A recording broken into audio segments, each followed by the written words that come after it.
Hi, I recorded this presentation on the unceded lands of the Musqueam, Squamish, and Tsleil-Waututh peoples, but I also draw energy from the Pacific itself and the people the Pacific nourishes, people like the students for whom I initially developed this idea of exploring what is ethics making in order to counter the extractivism going on in the Transpacific. Certain trans-Pacific flows of natural resources, investments, and human bodies can form extractive real estate developments that fuel geoeconomic xenophobia and antagonisms. And so we ask this question: how to invent an ethical approach to living in the Pacific? The impulse is, of course, to defer to APEC or UN level plans to regulate land and water body use in the Pacific. But we know this. Any totalizing blueprint is almost too large to implement. Moreover, the Pacific is more than its map. So the paper's aim is this. Instead of an overarching plan that codifies territories, relations, and identities, this paper aims to introduce some conceptual tools to aid a discussion on how Trans-Pacific ethics may be produced from different bodies interacting to invent new behaviors so as to increase each other's capacities to be creative, to be transformative.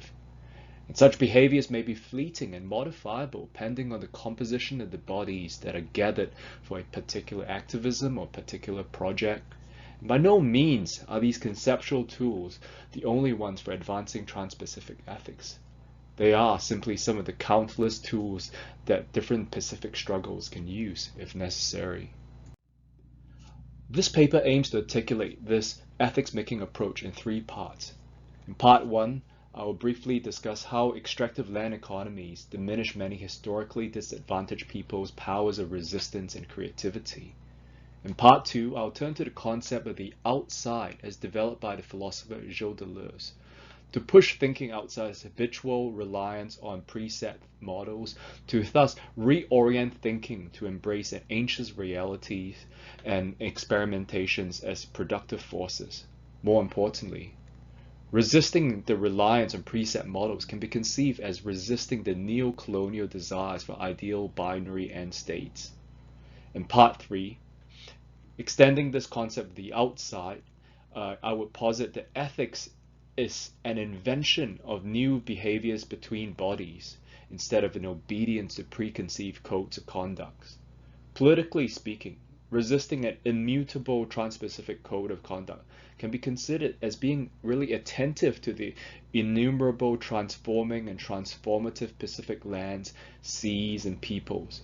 It's being attentive to the movements beyond the plan. Part 1. Shortly before COVID, my mum showed me this Singaporean website selling units from a Vancouver luxury condo. It was a project that I had worked on before. Some mainstream Canadian news reported this website through the xenophobic narrative of foreigners, aka Chinese people, displacing locals. The sinicized Pacific cities versus the true local hinterlands was kind of the narrative. But one could also read this as one group of settlers selling indigenous lands to another group of settlers. Here, indigenous lands is bundled up with other properties into global REIT or real estate investment trust products, becoming resources to boost global market performance. One must also not forget that Singapore itself is also a settler society, where in the last 2 centuries, Southern Chinese migrants have replaced the indigenous Malays as the dominant group. So through this frame, the finances used to buy Vancouver condominiums are gained from extractive land economies in Singapore that had historically divested Malays from their lands. The illegal taking of the lands of 2 groups of Pacific peoples set the structure that facilitate value extraction from one Commonwealth territory in order to extract value from another Commonwealth territory. The ghost of the East India and Hudson Bay companies, tapped into the rising Chinese and South American markets, continue to operate without the imperial center of London today. If extractive economies are formless, the resistance to that may have to be equally flexible to trace and combat them.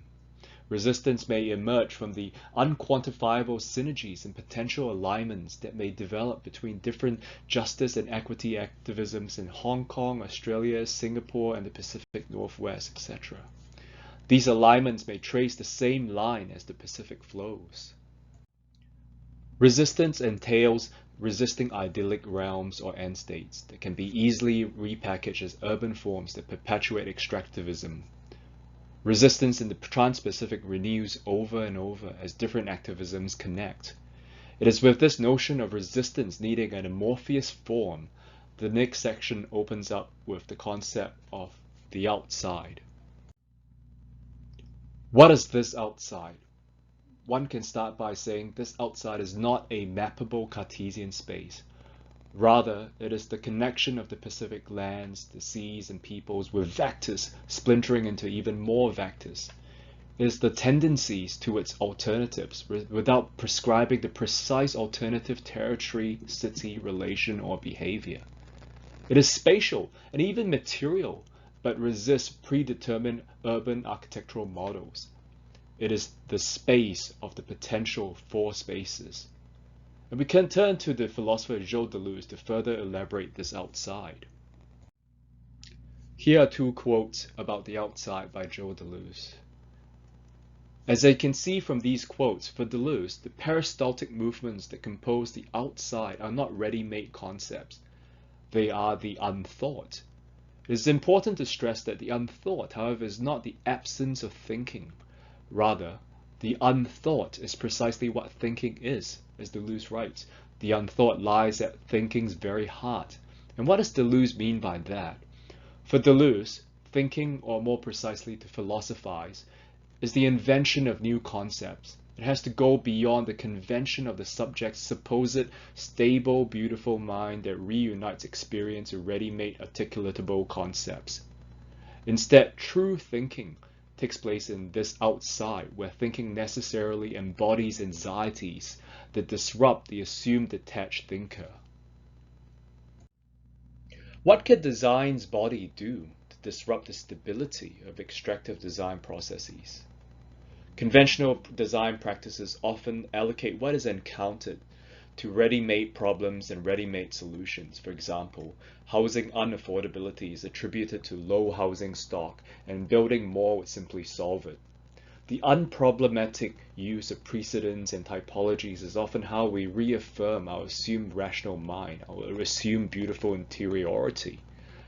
But reality is an ancient field of unrecognizable forces and relations for which ready-made solutions cannot be easily mapped onto. What if we attended to the anxieties of non-recognition? Doing so may entail moving away from ideal typologies and embracing proliferating outcomes and even the flickering disappearances and reappearances of outcome. Thinking and experimentations need not halt.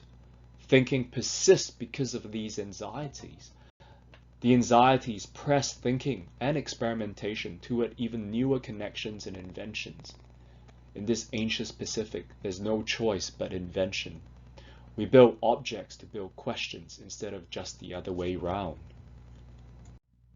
As seen with the Vancouver condominiums marketed in Singapore, today's colonialism goes beyond the center-periphery binaries. As such, resisting a centerless colonialism may require transgressing spatial binaries. Instead of fighting the so-called West by relying solely on the stable identities of the East or the South, it may be to disrupt reductive design processes which decapacitate Pacific people's ability to create wherever these processes appear. Another reason for not relying on the stable identities of the East or the South is to stay vigilant against real estate marketing. As geographer Jamie Pack noted, alterities is easily packaged or repackaged as utilities for evolving regimes of urban competition to advance so-called progressive urbanism brands. For example, UNESCO heritage sites, revitalized ethnic enclaves, ecotourism, and multicultural Pacifica like Singapore, Vancouver, or Sydney have all served ongoing extractive economies. It is, however, not to halt designing altogether. It is the purpose of design that changes. So in place of replicable urbanisms and typologies, the outcome can be platforms that facilitate further interventions and inventions. These are platforms where designers and public administrators and professional practice regulators can contribute to the Pacific people's ongoing struggles. And the forces the Pacific people's struggle may in turn affect us enough to compel us to challenge our own conventional design processes and timelines, and even redefine the architectural planning profession's duties. These platforms may range from symposiums to parliamentary debate to even micro-political acts like chat room discussions. Anxious realities produced in these platforms compel the invention of new processes, dialogic modes, and approaches to time that cannot readily be quantified by current design logics. These platforms may instigate policy changes and spatial shifts, but elusive potential is characterized by incomplete drawings, maps, and conversations, which nonetheless expresses a political urgency may also be produced. The elusive is not the remainder or the byproduct of a design process, but the very element that allows resistance to persist. As discussed earlier, countering this amorphous colonialism necessitates processes that can avoid capture. Avoiding capture of the appropriable image may mean resisting an architectural determinism that unproblematically pair problems to ready-made solutions. Incomplete drawings, incomplete maps, and conversations can still catalyze unthinking. Counter-colonial spaces is not an ideal realm. And so for designers, our task is to find ways to be invited on the Pacific people's journeys and craft platforms with them to bring the political forces and connections to bear affectively and jolt our extractive design processes, or else to incomplete the incompletable plan.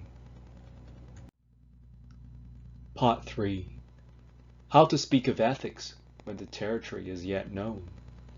To address this question is to rethink our conventional approach to ethics. I will turn to Deleuze's writing again to aid this rethink, and I'll start with two passages that relates to ethics by Deleuze. And here are two passages by Deleuze pertaining to the question of ethics. In these passages, Deleuze contrasts ethics with morality.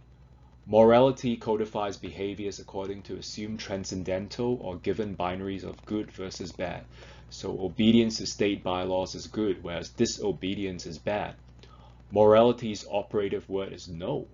For example, bylaws are often structured to be prohibition.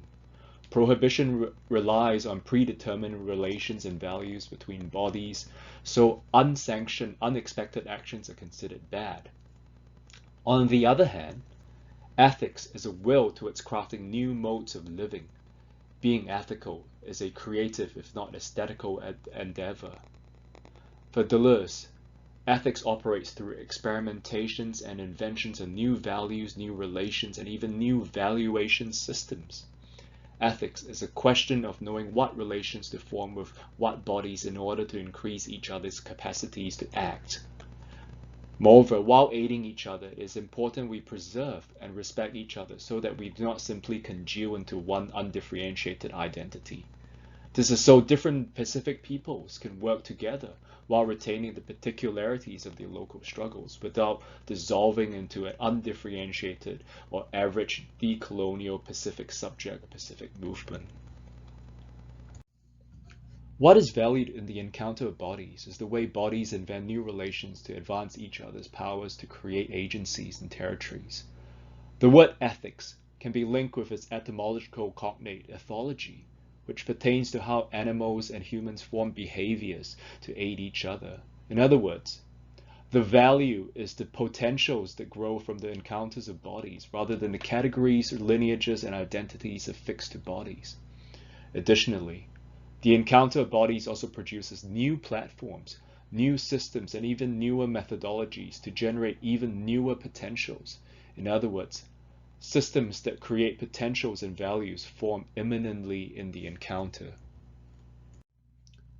And so, ethics is immanent in and moving with the moving relations of Pacific bodies. To conclude, there are a few points we can dwell on. The crisscrossing extractive flows are not the Pacific's only fate. Resistance and ethics can be forged by jamming and modifying these flows so that they have different relations to Pacific peoples and lands. Yet, it is because these flows are amorphous that resistance and ethics cannot rely on an idyllic Pacific urbanism with fixed identities and typologies, if only to avoid the economic appropriation. Second, the amorphous Pacific is also why antagonisms between coastal hubs and hinterlands, between white settlers and non-white settlers and indigenous peoples, between Southeast Asia and the Pacific Northwest, cannot rely on an overarching Trans-Pacific plan. Instead, resistance grows from the ad hoc connections between minor plans woven from the Pacific's shifting geographies and potentials.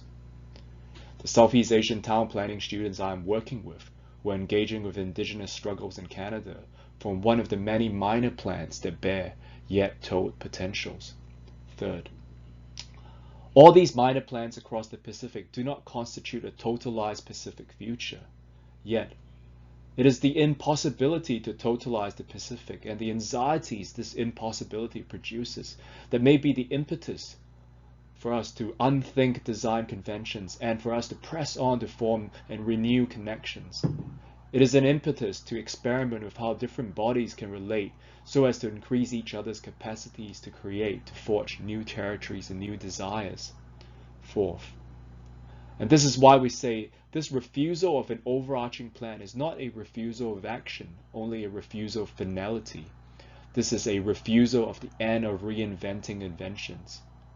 Fifth, invention forms the substance of resistance. Invention partly entails a process of dismantling extractive intersections of flows and using the dismantled debris as the materials to build new platforms and territories. And ethics is how different bodies relate to increase each other's powers within this inventive process, this invention. And so, between the Pacific Ocean, the hinterlands, the coastal hubs, and the people is an outside, and it is outside where the interiority of ethical spacing begins. Thank you.